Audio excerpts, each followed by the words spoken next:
What's up, guys? Today we are going to talk about some crazy statistics going on in America, how the crime rate and specifically the murder rate has jumped significantly to the likes of 2,000%. The murder rate is up in 2021 across the nation. This year already, there's been 520 murders in Philadelphia, bringing up the murder rates 46% in its city just itself. Rochester, New York reports 80 murders, up 144% this year already. Austin, Texas is up 175%, reporting 90 murders. Today we're going to analyze some more statistics, look at the growing violence around America, the causes behind the violence, and what I see coming in 2022. All right, I'm going to give you my predictions on what I see and some things you could do to almost circumvent the violence to come. Before we get into the show, I always ask for just one favor. If you guys could just hook me up, smash that like button. What that does is it tells YouTube, by you smashing the like button, to show this video to more people. All right, so now that you did that, let's get into the show and talk statistics. So here's the interesting part, guys. Okay, the live statistics and data for 2021 isn't quite totaled in a centralized source. It's mostly cities and states reporting. There's no federal statistics quite yet outside of the FBI reporting a little bit, but not everything. Portland, Oregon is up 100% in murders. Columbus, Ohio is up 121%. Louisville, Kentucky is up 111%. And areas in Arizona are up 87%. So not only is murder up, but there's just a huge spike in crime up across America.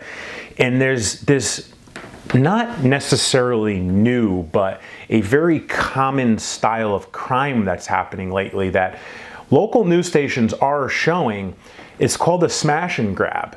And that's where you see people just driving up to department stores, getting out casually, going in, taking whatever they want, at times up to thousands of dollars of merchandise, and just walking out of the store because they know that nothing's going to happen to them. No one's going to tackle them. The police aren't going to show up most likely in the moment, and they're not going to get hurt doing it. They're just going to take the material and leave because I guess the penalties are becoming more and more lax. Not to mention the defunding of the police, meaning response times for police to arrive to a situation like a smash and grab is, generally speaking, going to be longer, and it's going to be very situational. However, it's important to understand that with less police, higher response times are here and are to come.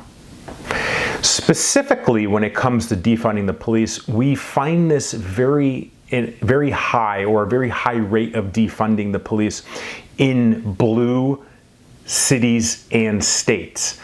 What the cities and states are generally doing, okay, is they're defunding, meaning taking funding away from police officers specifically, and allocating that funding elsewhere within the community for community-based programs. So fundamentally speaking, it's just moving funding laterally in the communities, okay? Taking the money from one department, putting it in another department. Very much how a business is run. Local economies, national economy is a business. However, when you pull money away from police, you are going to have a byproduct or a backlash of crime. And in this case, what we're really accenting is murders, as the murder rate is insanely high from 2019 to 2020 to 2021, where we're almost at a pinnacle. And the thing about it is, it's only increasing each year. And as each year comes, including next year, 2022, which is going to be the worst, the statistics are showing, and the defunding of the police, bringing less and less money to the police and less police as they're retiring early and funding's taking away, you're going to have more and more crime and more murders. Another crazy statistic that's not really being talked about is officers are being killed in the line of duty 50% more in 2021 than last year. Meaning, not only is the crime and murder rate of citizens and smash and grabs of citizens increasing significantly, but so is the execution and murder of police, which arguably could be said because there's less police to back up each other. All right, let's talk about the things to come, okay? Things to come for 2022. And this is what you got to keep your eye on and how it's all connected to the increased crime. We're going to talk about the inflation specifically. I saw a statistic just prior to shooting this show that in nearly 40 years, the inflation in America is at its highest rate of just under 7% increase this year. So a lot of people don't understand the technicalities of inflation. Fundamentally, what we're looking at is everything is getting more expensive. Your cost to live is getting more expensive. You see it on the gas prices when you pull up and you're paying approximately $2 more a gallon. Your price of food is increasing, your price of fuel is increasing, your price of living is increasing. That's inflation when it comes to the economy. Now, when it comes to the economy and the inflation, how it's connected to crime, this is how it's connected to crime. Statistically speaking, the individuals that commit crime in America specifically is a high segment of low socioeconomic status. Not necessarily, we're not talking about race. We're talking about low socioeconomic status, which could be white, black, Latino, Asian, and so on and so forth. Low socioeconomic status would be referred to as, generally speaking, the poor. Now, with inflation increasing at almost a 40-year high at 7%, the poor don't have money to combat the inflation or investments to combat the inflation, which means that they're going to rapidly become less able to afford the cost of living, which would generally mean that, or I should say mean that there will be more crime of smash and grab and or murders, among other things, from low socioeconomic status because they can't afford the gas, they can't afford the food, they can't afford the cost to heat their home. Inflation is going to continue to rise through 2022, and so is crime, and they're connected just when it comes to humans' necessities in life, for shelter, for food, and for relationships, in the sense of providing for the relationships.